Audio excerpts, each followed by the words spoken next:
Lauria Bible and Ashley Freeman went missing on Thursday, December 13, 1999. It was Ashley's 16th birthday. Lauria had stayed overnight at a friend's house, but that night, after the sun went down, a fire broke out in the Freeman family home. The house was completely destroyed, and both girls disappeared without a trace. Detectives had no clue that would help them figure out where the friends were, and only after 20 years of tireless investigations, namely in 2020, the police were finally ready to say the final word on the most mysterious disappearance of two teenagers. It was Christmas break in eastern Oklahoma, and 16-year-old Lauria Bible spent almost every day with her best friend Ashley Freeman at her family's country house. Ashley's birthday was approaching, but she showed no interest in the upcoming holiday. This state of her friend greatly depressed Lauria. Since Ashley's brother Shane passed away almost a year ago, the girl had changed a lot.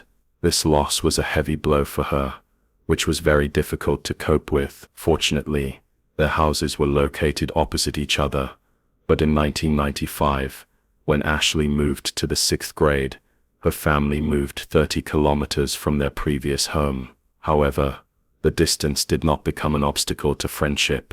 The girls continued to communicate closely. Lauria was a little older and had already managed to get a driver's license, so she drove her own car. Ashley also dreamed of getting a driver's license, and with the onset of her 16th birthday, this dream was to become a reality. During her entire time working at the store, Ashley managed to earn about $4,000. Immediately after her birthday, literally the next day, she planned to pass the exams at a driving school. Lauria and Ashley had a great time together. They did each other's hair, went to get their nails done together. Both loved an active lifestyle. Ashley played on the basketball team, and Lauria was one of the best cheerleaders in school. For true fans of their business, Lauria, coming home, only talked about cheerleading and the football team. Ashley, in turn, was into men's sports. She discovered a passion for hunting, and at the age of 13, shot her first deer from a distance of 100 meters with the help of her father. Ashley's birthday arrived, but she still had no desire to celebrate. This day was no different from any other. Ashley spent the whole day with Lauria and her mother Katie. In the evening, the girls wanted to go out into the city and go shopping. They returned already in the dark, and not wanting to part, decided to spend the night together at the Freemans, until the moment when the birthday party turned into a tragedy. On a cold, dark morning, the day before New Year's, the Oklahoma City Fire Department received an alarming call. They needed to put out a devastating fire. At the same time, in a neighboring town, Lauria's mother, Lauria Bible, arrived at the local restaurant, where she worked as a manager. Just a few minutes later, the phone rang. It was her son, in a voice broken by excitement. He said that a huge fire had broken out in the Freeman family home, which had completely destroyed the building. Lorraine was horrified by her son's next words. The police had found a body. Immediately after the call, Lorraine and her husband dropped everything they were doing and went to the neighbor's house. When they arrived, the fire had already been extinguished, and the scene was cordoned off with police tape. The couple was very worried about their daughter, and were beside themselves with excitement, knowing that only one body had been found in the house. They waited in horror for news, driving away the thought that it could be their Lauria. However, representatives of the Craig County Sheriff's Department were in no hurry to answer all the questions that arose. As the deputy sheriff said, the investigation cannot begin until agents from the Federal Bureau of Investigation arrive at the scene. The Bibles knew the reason the sheriff's office didn't want to take the case. The Freeman family and the sheriff's department had been in a dispute for almost a year over the death of Shane Freeman, Ashley's missing brother. It had been a year and a half since Deputy Troy Massey received a call from Danny Freeman, the patriarch of the family, who reported his son Shane missing. After finding the boy, Massey asked why he had run away from home. In response, Shane showed the officer his back, Profuse bleeding was visible even through his underwear. As it turned out, it was his father's doing. At the time, Danny was not charged with causing bodily harm. 4 months after the incident, Shane was spotted on the side of the road in a stolen car. Deputy Sheriffs David Hayes and Troy Massey went to his location. Hayes arrived first. Massey arrived a little later, but it was too late. The boy was not breathing. According to Hayes, Shane pointed a gun at him and did not respond to calls to put the gun down, so the deputy was forced to pull the trigger. They decided to file a lawsuit against the sheriff's office for wrongful death, and had to do so on January 8, 2000, exactly 1 year after their son's death. Everyone gathered at the family home. Ashley's parents, Ashley herself, Lauria, and later Ashley's boyfriend Jeremy Horse, came in, gave her gifts and left. Everything was calm, until the moment when the birthday party turned into a tragedy. This complicated and confusing history between the Freeman family and the sheriff's office explained the latter's reluctance to take on the investigation of the fire. When Steve Nater, the FBI agent assigned to the investigation, arrived at the destroyed house, Lauria Bible's parents froze in anticipation. Entering the bedroom where the remains were found, he saw that the only body found belonged to an adult woman. She was lying on a waterbed. During the fire, the mattress burst and slightly extinguished the fire, but this did not save the victim. Presumably, it was Katie Freeman, Ashley's mother. Meanwhile, the police continued to sort through the rubble of the house, hoping to find someone else. At 5:30 p.m., the FBI stated no one else was found. This news gave Lauria's parents hope that their daughter and Ashley had managed to get out.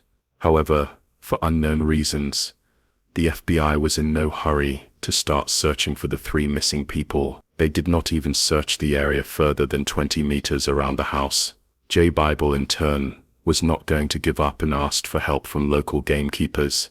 Together, on foot and on horseback, they began searching for the girls, but unfortunately, a thorough combing of the 16-hectare area was not successful. No evidence, no signs of anything unusual. Only after that, the FBI organized additional searches, which, looking ahead, also led to nothing. Late in the evening, Agent Nater invited the Bible family to the sheriff's office and asked them a series of questions. The FBI wanted to study the biographies of the missing as thoroughly as possible in order to consider all possible versions. Lorraine told a well-known fact. Danny was involved in illegal drugs. This fact aroused the suspicion among investigators that what happened might not have been an accident at all. The Bible couple didn't care about their neighbors' personal lives at all. They just wanted to find out what actions law enforcement was going to take to find their daughter. The very next morning, Agent Nater provided new details about the case. Information appeared that a gunshot wound was found on Katie Freeman's body, which caused her death. Moreover, this happened before the fire started. It was also possible to establish that the fire was set on purpose. This new evidence made Danny Freeman the prime suspect. Moreover, after the Bible family heard rumors that Danny was seen in a white pickup with the missing girls, they had even more grounds for suspicion. Rumors began to spread around town that Danny had gone crazy, allegedly kidnapped the girls as hostages, and would only return them in exchange for the extradition of Deputy Sheriff David Hayes. In the meantime, the Bible couple decided to inspect the burned house again in the hope of finding the missing evidence. What they found was a real shock. Out of nowhere, they had stumbled upon another body that law enforcement had not even noticed. Judging by the remains, it could have been Danny Freeman. For the already exhausted and worried parents, this discovery was the last straw. They lost all hope. They could not understand how the sheriff's department and FBI agents could have walked past a body lying on the ground. Lorraine immediately called 911 and reported the terrible discovery.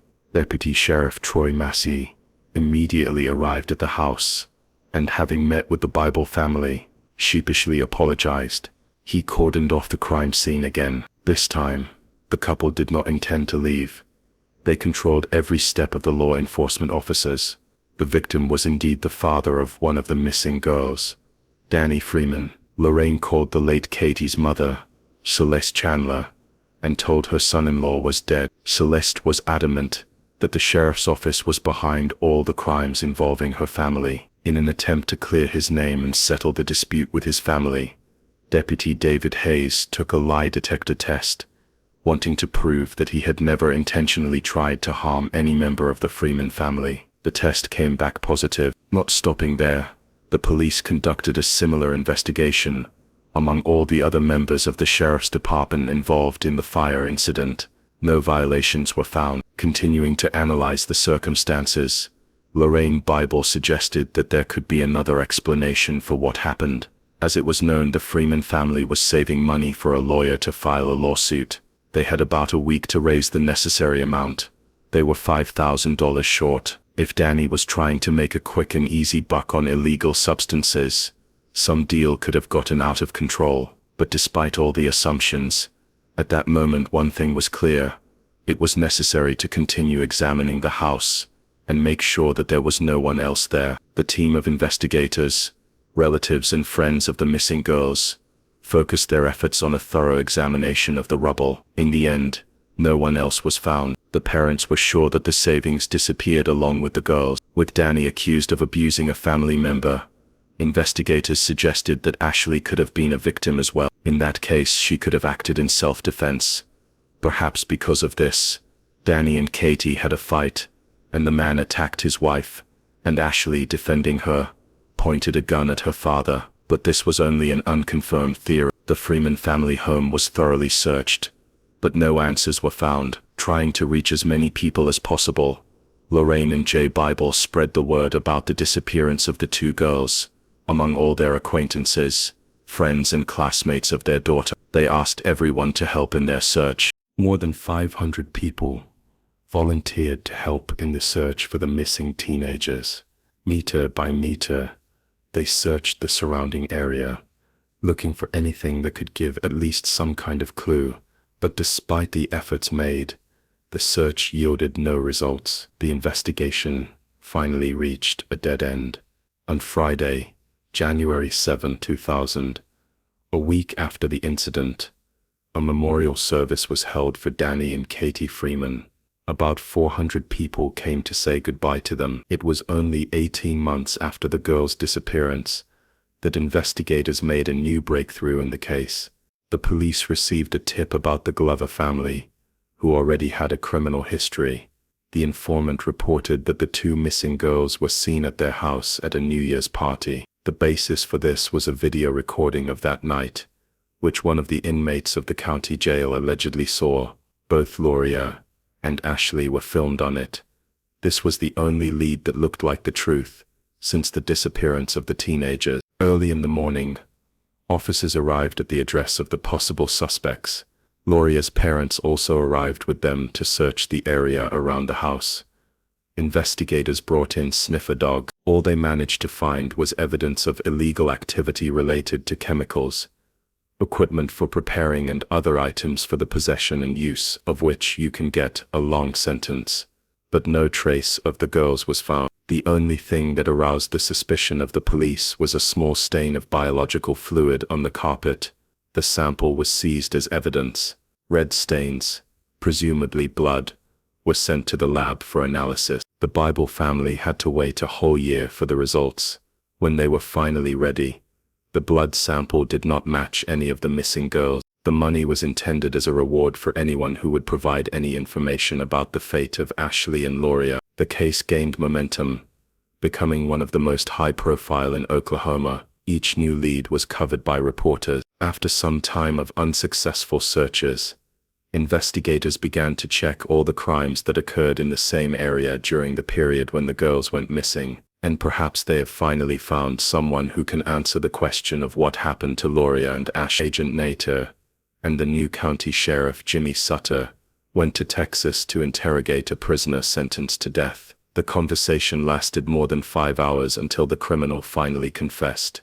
He did. The man led investigators to the place where, according to him, he dumped the bodies, near the Red River, on the border between Oklahoma and Texas. A bone was found at the crime scene, but experts determined that it did not belong to a person. After this, investigators began to doubt the veracity of the story. After some time, they realized that Tommy Lynn was just playing a prank on them. He did not commit this crime. In 2005, Agent Nater received a notice from the Craig County Sheriff about the arrest of an Oklahoma resident, Jeremy Jones. According to assumptions, he could be involved in the disappearance of the teenager. Jeremy Jones, a 31-year-old man with a history of substance abuse, was sentenced to death for the murder of a young woman. But the police also had a record of his arrest for public intoxication on December 30, 1999, just 15 kilometers from where Ashley was last seen. To interrogate the new suspect, Agent Nater and County Sheriff Sutter traveled to Alabama. The interrogation lasted 2 days. On the first day, the prisoner flatly denied his involvement in the case, but by the end of the second day, he had changed his mind. Jeremy Jones told what really happened on the morning of December 30, 1999. It turned out that Danny Freeman owed Jones a large sum of money, and Jones wanted to pay it back. Since Danny could not pay, Jones killed him, along with his wife. Then, to destroy the evidence, he set the house on fire.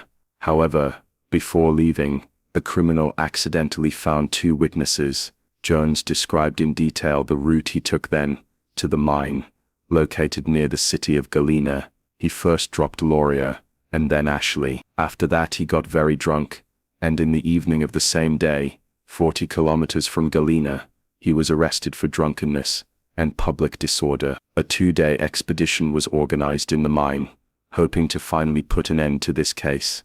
For the first time in the investigation, the Bible family was confident that law enforcement was on the right track. There were plenty of officers and search dogs, but when they went down to the depths, their hearts sank. Hundreds of small shafts appeared before them. Anything that fell to the bottom did not stay there for long. The current carried it away. Underwater photography was used for the survey. A lot of trash was found at the bottom of the shafts, including even a bulldozer blade, but nothing that would point to the 2 teenage girls was found. Despite Jones' detailed instructions and the dedicated work of the search team, the efforts led to nothing. Later, when it became clear that no physical evidence could be found, Jeremy Jones retracted his confession. Investigators compared the time of the disappearance of the 2 friends with the testimony of the criminal and doubted whether Jones could have committed the crime at all, even if he was arrested just 15 kilometers from the Freeman family home. It took Agent Nater about an hour to drive the route described by the prisoner. Jones had previously claimed that he set the house on fire, left it with 2 hostages at 3 a.m., managed to get rid of the girls, return back, destroy evidence, and create a drunken brawl. According to Agent Nater, the hardest part of an investigator's job is taking away the last hope of worried parents to say goodbye to their child. In 2018, the Washington Post published new information on the disappearance of Lauria and Ashley. According to authorities, they have finally identified the suspects responsible for the girls' disappearance. According to dozens of witnesses, the 3 men repeatedly bragged about what they had done several years after the crime. People magazine has confirmed that police have arrested 66-year-old Ronald Bosiuk and charged him with 4 counts. 2 other suspects, Warren Welch and David Pennington, have since died. According to witnesses, Welch, Pennington, and Bosiuk talked about their exploits and threatened to kill anyone who turned them in. The motive for the attack on the Freeman family was money and illegal drugs. According to an affidavit from a witness, identified by the initials T.O., she lived with Welch for a time and overheard the 3 men discussing Danny Freeman's debts. The woman said that after kidnapping the girls, they first abused them and then killed them. The witness claimed that Welch had a briefcase with photographs of the victims, showing the girls tied up, lying on a bed with their mouths taped shut, and Welch himself next to them. However, the lead prosecutor in the case, Isaac Shields, said that the defendant's lawyer, Gretchen Malsey, assured the prosecutor's office of her client's willingness to provide information on the whereabouts of the bodies in exchange for a deal. Under the terms of the deal, Ronald Bosiuk must plead guilty and provide the exact location of Lauria and Ashley. In exchange, the court is obliged to reduce his sentence to 15 years, of which he will spend 10 years in prison and 5 years probation. If the girl's remains are found, then the sentence, scheduled for August 31st, 2020, will reduce his prison time to 5 years.